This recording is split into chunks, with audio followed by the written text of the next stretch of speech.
The kitchen lay shrouded in darkness, save for the gentle hum of the refrigerator and the solitary glow of the stove light, casting a warm golden hue upon the tiled floor. As I stood at the counter, my head lowered over a pile of freshly washed dishes, he walked in. 6 months ago, Jake entered my life as a contractor, tasked with remedying a stubborn leak. He simply walked in without a knock. The pantry door clicked shut, and the knife I grasped fell from my fingers. With 3 purposeful strides, he traversed the floor, his coat still clinging to moisture from the rain he had just chased away from the porch. His hand rested against the wall next to my head. The pressure arrived gradually, with intention. "Claire," he whispered, his voice so low that I could hardly discern that name escaping his lips. He tilted my chin, his eyes a deep, pleading shade of darkness. My breath caught warmth, pooling low, the ache I had buried for years pressing up. He stepped behind me, his hands settling at my waist, one thumb grazing my hip bone. The chill of his damp jacket seeped into my sweater, sending a shiver coursing through me. I contorted, leaning against the counter's edge, my fingers clutching the cool enamel. His other hand slipped beneath my shirt, thumbs gliding over ribs, on skin that had remained hidden from view for months. The recollection of his initial gaze, how he pierced through my layers, sparked a quiet fire within me. Jake pushed ahead, his angle tight, and his size overwhelming for the confined area. I inhaled sharply as the unexpected blend of pain and pleasure coursed through me, the edge of the counter pressing firmly against my thighs. He anchored me in place, his chest pressed against my back, his breath warm and whispering at my ear. Every careful push made my heart race against the cool tile. My hands grasped his forearm, feeling the knuckles turn white, clinging desperately to something real as everything within me trembled. Outside, thunder rumbled through the shadowy clouds, rain drumming against the window like a fervent ovation. In the fridge's glow, his silhouette resembled a tempest, broad shoulders cloaked in damp flannel, lean muscle beneath, embodying a blend of craving and regret. He silenced my gasp with a kiss on my neck, his lips rough, carrying the scent of pine soap and damp denim. Heat gathered around him as he delved further, mindful of the kitchen's diminishing presence, until all that remained was the rhythm of breath, the strain of muscle, and the soft buzz of the aging appliance. I never envisioned that I would traverse this boundary. At 42, I had perfected the craft of invisibility, a mother and wife operating on autopilot. A volunteer, the woman who managed her home as if it were a quiet, efficient machine. Jake arrived to mend the leaking pipe in my basement, but he lingered on to assist me in organizing the boxes of wedding photos I had tucked away behind sweaters. His kindness was a key that unlocked a door I had long since overlooked. What actions would you take if the sole individual who brought authenticity to your existence was the very person you were forbidden to long for? His movements became languid as the tension escalated into a powerful crescendo, leaving me breathless against the cool tile under the glow of the stove light. My body quaked, fingers trembling as they pressed against his arms. Somewhere behind us, the front door clicked open, a stark reminder that the life I had known in its quiet routine was but a breath away from unraveling. If you have ever experienced a life that appeared flawless, yet felt achingly silent, this tale might resonate with you more than you anticipate. If these truths warrant recognition, consider liking and subscribing. The longer you remain, the more these tales seek out those who require them. Mornings begin in the hush before dawn breaks. At 5:30, I find myself loading the laundry, the house enveloped in a tranquil slumber. The dishwasher hums softly through its overnight cycles, the coffee machine gurgles rhythmically on autopilot, while the dog paces eagerly, anticipating breakfast. At 6, I find myself preparing lunches. Turkey sandwiches sliced diagonally, carrot sticks neatly placed in baggies, and his favorite granola bar nestled beside a handwritten note. My 15-year-old son snatches the bag, his gaze fixed on his phone. "Goodbye, Mum," he mutters softly before stepping out the door. I shut it softly, the hush enveloping the corridor once more. I prepare kale and rice for myself, simple and devoid of any flavors to divert my attention. On weekdays, my husband departs by 7 for his office in a different county. After the promotion, his travel schedule became more demanding, leaving me to slip into bed alone most nights, the vacant side chilling against my hip. The house remains eerily silent, a hollow space reverberating with the repetitive tasks I undertake: washing dishes, vacuuming, transferring towels from the washer to the dryer. 3 months ago, Jake came to address the mold issue in our basement, a stubborn leak lurking behind the laundry. In his early 20s, he strode through the puddles, boots splashing, a toolbox brimming with unfamiliar gadgets in hand. His smile was courteous, acknowledging my tale of water damage before breaking into a joke to dispel the lingering dampness in the air. He worked with a steady hand, never hurrying as he caught the stray drips, even after the pipe had been sealed. I observed him from the threshold, arms crossed, as a long-buried feeling began to awaken within me. Every 2 weeks he returned to assess the moisture levels, and then generously offered to hang my son's framed posters in the rec room, free of charge.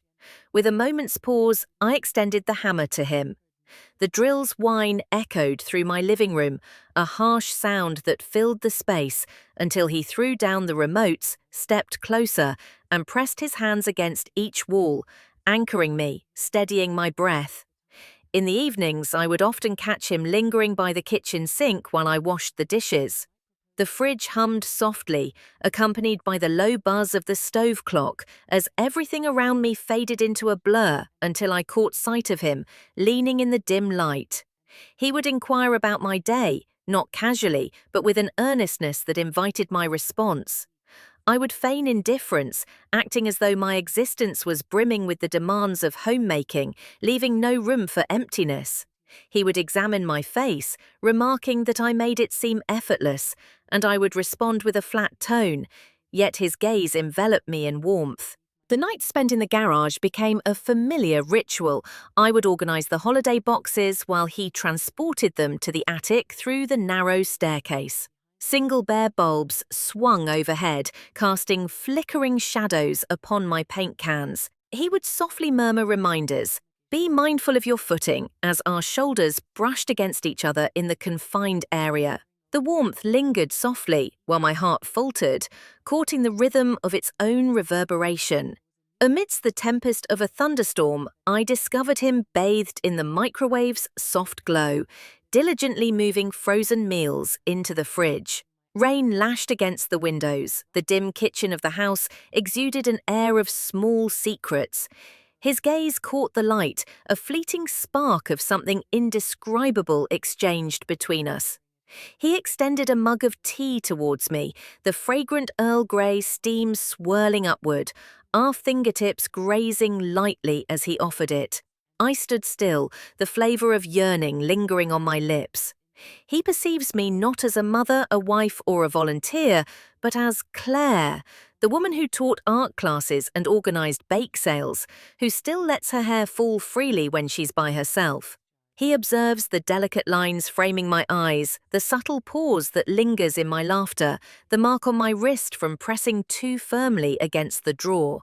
I sense a raw exposure, a vulnerability that paradoxically brings forth an undeniable authenticity. Late one evening, I glimpsed my reflection in the window above the sink, loose waves cascading around a face I scarcely recognized. Eyes alight, lips slightly parted, as if on the verge of uttering a profound truth. The house lay in stillness, broken only by the soft hum of the refrigerator. I reached out to my reflection, pondering what it means if my existence is confined to these dimly lit moments shared with him. What does that reveal about the remainder of my days? Jake appeared nearly every evening, carefully timing his errands to ensure he arrived just after dinner, when the kitchen buzzed with the sounds of plate clatter and the dog's eager nose nudged against my leg. On a rainy Tuesday, as I unloaded groceries in the back, the bags glistening under the lantern's light, I caught the sound of his truck idling nearby. The rain ought to have sent him scurrying away, yet he emerged, jacket hood lowered, hair slicked against his forehead. I accidentally let a can of beans slip from my grasp. It clattered against the concrete. He traversed the damp grass with unwavering resolve. "Allow me to assist," he offered, his voice unwavering amidst the rhythmic drip from the porch roof. He hefted the weighty bag inside. I trailed behind, observing the silhouette of his broad back mirrored in the sliding glass door. The kitchen light cast a cozy glow against the shadowy window. The refrigerator sang softly, a gentle lullaby in the stillness of the room. We placed the groceries on the island: canned soup, fresh bread, and my son's favorite cold cuts. My hands quivered with anticipation as I began to unpack. He lingered too near, our shoulders grazing as he moved past, his breath a gentle whisper against my neck. A sudden jolt surged through my belly, compelling me to turn away and catch my breath. The moment melded into the gentle hum of the refrigerator and the delicate patter of rain upon stone. Once the dishes were done, I found solace in the living room, a book in hand. The television sat in silence, its muted glow casting a flickering blue light throughout the room. He rapped lightly on the door before stepping in, a coffee mug cradled in his hand. I gently patted the cushion beside me. We lingered in quietude, the sole sound being the soft click of my lid as it turned the pages. His hand lingered just above mine on the armrest, a slender divide, yet charged with electricity. I shut my book, my heart racing. He lifted his fingers, tracing the line of my hand with his thumb, gently brushing against my knuckle. Each week, I continued to fold his laundry. And I did this, my voice a fragile whisper. He held on, merely nodding, his eyes gentle. Weeks intertwined seamlessly, resembling a languid yet perilous waltz. He would come when the lights were low, bringing with him small gestures of warmth, extra blankets, fresh muffins, and a listening ear.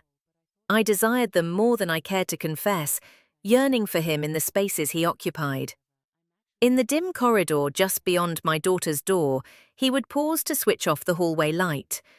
As we brushed past one another, our shoulders barely touching, I could feel the rhythm of his pulse echoing in my own skin. One evening, I found him propped against the wall, bathed in the slanted glow of moonlight filtering through the window. His eyes lingered on my heated cheek.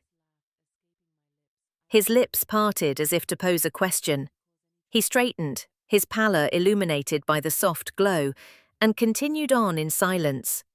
More frequently, we discovered ourselves in the kitchen, that realm of buzzing appliances and dim illumination. I would stir the soup on the stove, the steam rising and fogging my glasses. He would arrive, a gleaming spoon in hand, and a warm smile lighting up his face. His gaze delved into mine while I savoured the broth. One evening, I experienced the taste of salt, not from the soup, but from tears I hadn't realized were streaming down my face. He placed the spoon aside, a damp towel in hand, and gently pressed it against my cheek. "Have you ever sensed that you've become invisible to those around you?" he inquired. I swallowed hard. I found myself believing it would fade, that the image of you, weary and worn, would slip from my memory. He merely nodded, applying the towel. Our touches became more daring. As I stood at the sink, rinsing the final plate, I could sense his hand resting gently at the small of my back, guiding me as we maneuvered the weight of the heavy dishes together. His palm radiated warmth, his body so near that I could count the fine hairs at the nape of his neck. The gentle murmur of water and the confined counter space heightened each breath, each moment. My heart raced like the relentless drip of a faucet, and all I could think about was the endless wait to finally feel acknowledged. On a night following a late storm, the power flickered and then vanished. In the dim hallway, the emergency light cast a faint glow, illuminating our faces just enough to reveal the emotions etched upon them. He extended his hand toward the key to the breaker box that hung at my waist. The gentle caress of his fingers glided over my nightshirt. I remained motionless, reluctant to shatter the enchantment that enveloped me. He flipped the switch, and the lights roared back to life. I pivoted, my breath hitching as our gazes collided in the unexpected glare. Two individuals positioned in close proximity, the remainder of the house fading into oblivion. That same night, as I stood before the microwave, my reflection caught me off guard, shoulders slumped, lips slightly parted, and eyes wide with unspoken thoughts. The woman gazing back at me was a stranger. Jake's shadow emerged behind me, his breath a warm whisper against my ear. His hand rested on my waist, assertive, possessive. I shut my eyes and sank into him, caught in a moment where I couldn't tell if I was falling apart or awakening at last. A week after the breaker incident, I stood in the garage, well past midnight. The fluorescent overhead bulb flickered, casting an erratic glow as rain drummed against the roof. As I sorted through the holiday boxes, amidst the Santa hats, the fake snow, and the tangled lights, I heard the side door click. Jake lingered, his hood soaked, hands buried deep within the confines of his coat pockets. His visage appeared ghostly under the unforgiving glare.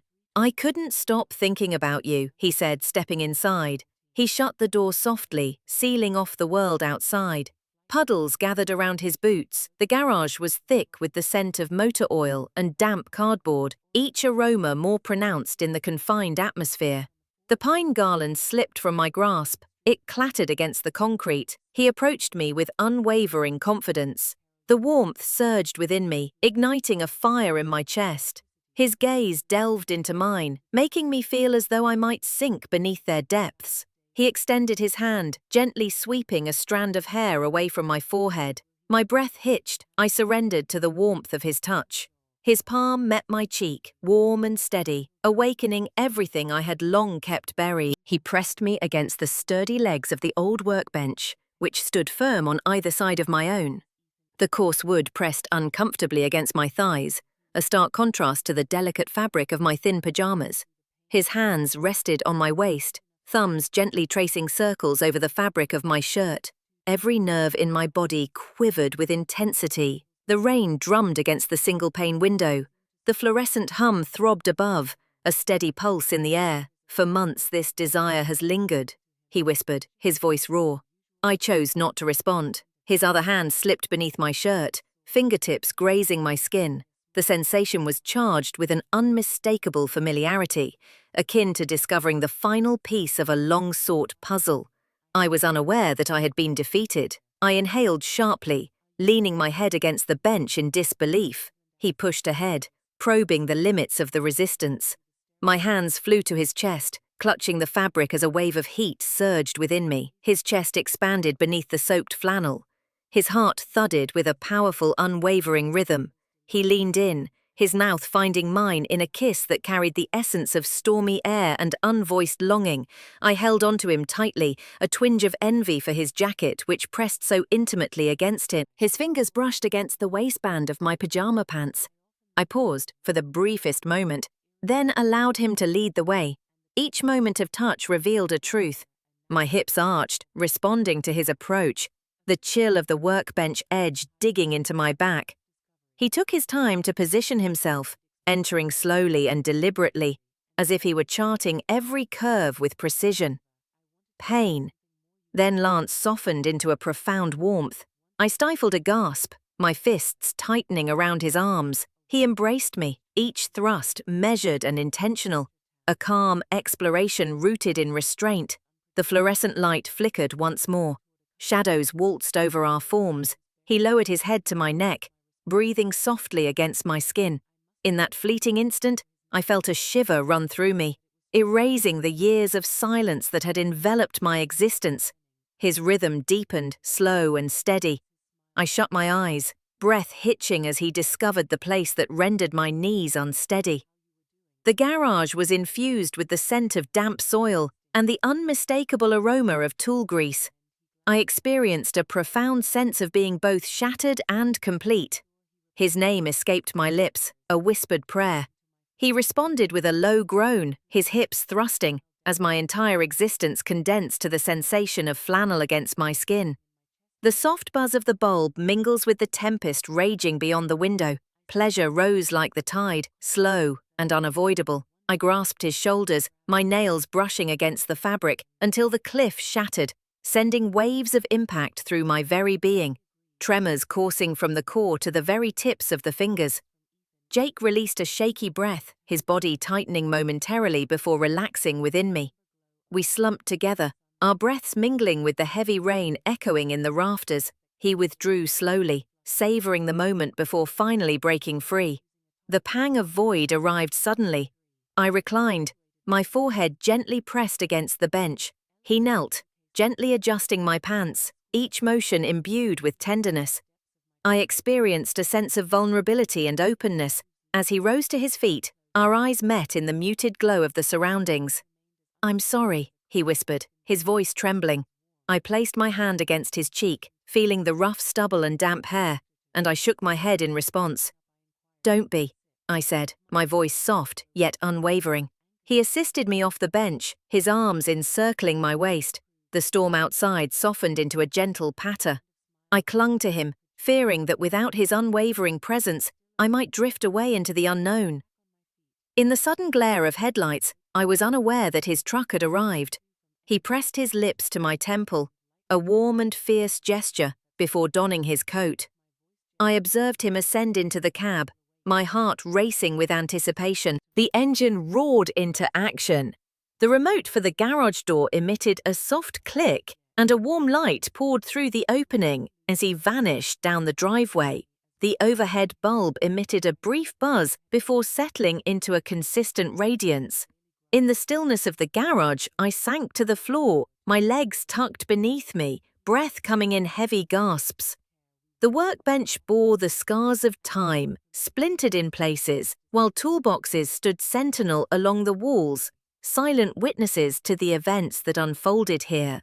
I shut my eyes, savoring the storm's essence on my tongue and a hint of danger brushing against my skin. On that Sunday morning, the house radiated an unsettling brightness, each sunbeam seeming to cast a judgment on my actions in the garage. As I unstacked the plates from the dishwasher, my movements became automatic, each clink resonating like a gentle reminder in the quiet of the kitchen.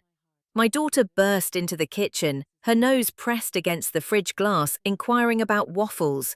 I forced a smile as the waffles lay before me, frozen and reheated, lacking the tender care of the batter I once crafted with love. Oblivious to the gaze of others, she continued to scroll, her attention caught by a photo of Jake's truck, its tires caked in mud. In the quiet of the laundry room, I meticulously folded towels, savoring the softness of shirts freshly pulled from the dryer. One of his work shirts, a flannel I had washed for him after he departed, rested on top. My fingers glided along the seam at the cuff. A tight knot of guilt twisted in my stomach. I considered running that load 2 times. I tossed the shirt into a designated pile, my hands trembling so violently that I almost pressed the delicate setting on the dryer. By Monday, I had removed his number from my favorites. He sent a text on Friday afternoon. "May we have a conversation?" Yet I chose to overlook it. The unspoken words lingered in the air, a fissure in the kitchen tile that separated us. In the stillness of the night, I found myself dreaming of him, his fingers brushing against my shoulder in the dimly lit hallway, his voice a mere whisper. "Are you all right?"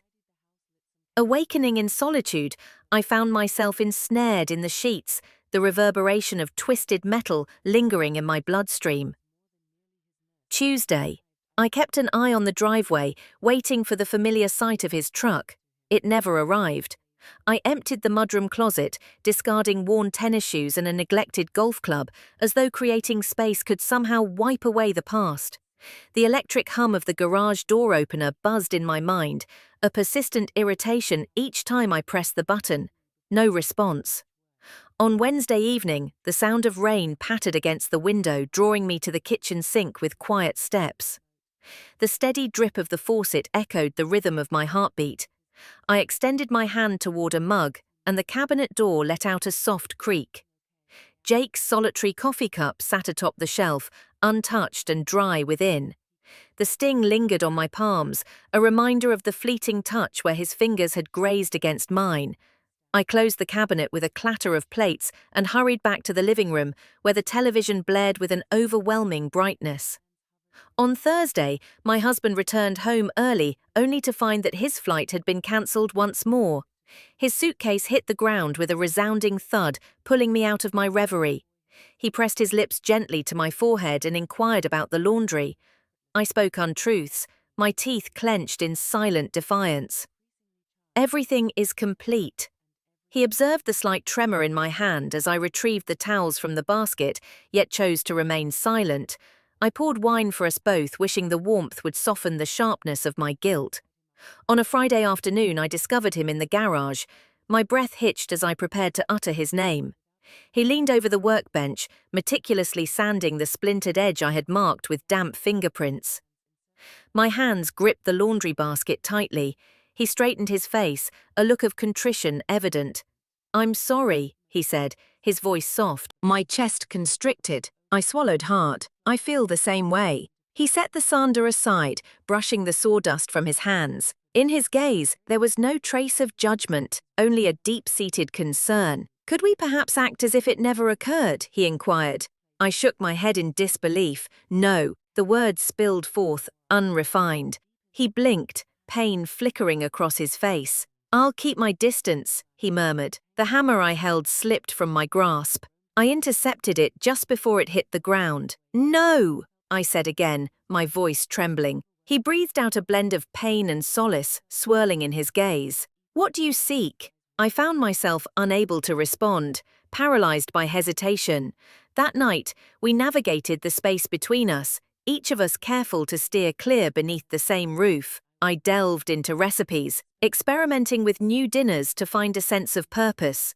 My husband ate in silence, stealing glances at me across the casserole. By the front door, Jake's empty tool belt lay abandoned, a hollow echo resonating through the hallway. On a Saturday morning, the sounds of the neighborhood barbecue reverberated through my windows. I propelled myself into the sun-drenched yard, exchanged warm greetings with neighbors, sharing smiles with children, joyfully darting through the sprinklers.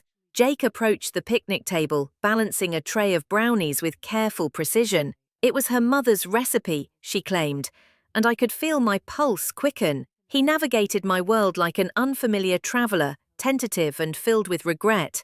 My husband gave him a friendly pat on the shoulder, expressing his gratitude for the assistance with the lawn. Jake flashed a brief smile, his eyes meeting mine for just a moment before he took a step back. A wave of nausea surged through my stomach. Wherever I turned, his presence lingered, his silhouette cast against the fence, a scuff mark on my porch, and the unmistakable scent of sawdust wafting through my living room. That evening, I settled onto the couch as my husband immersed himself in the glow of the television.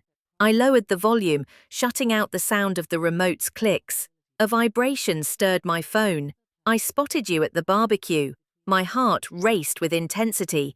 I pressed ignore, followed by delete. He sent another message. "You occupy my thoughts incessantly." I switched off the phone and lingered in the dimly lit hallway, just outside my daughter's room. The house lay in slumber.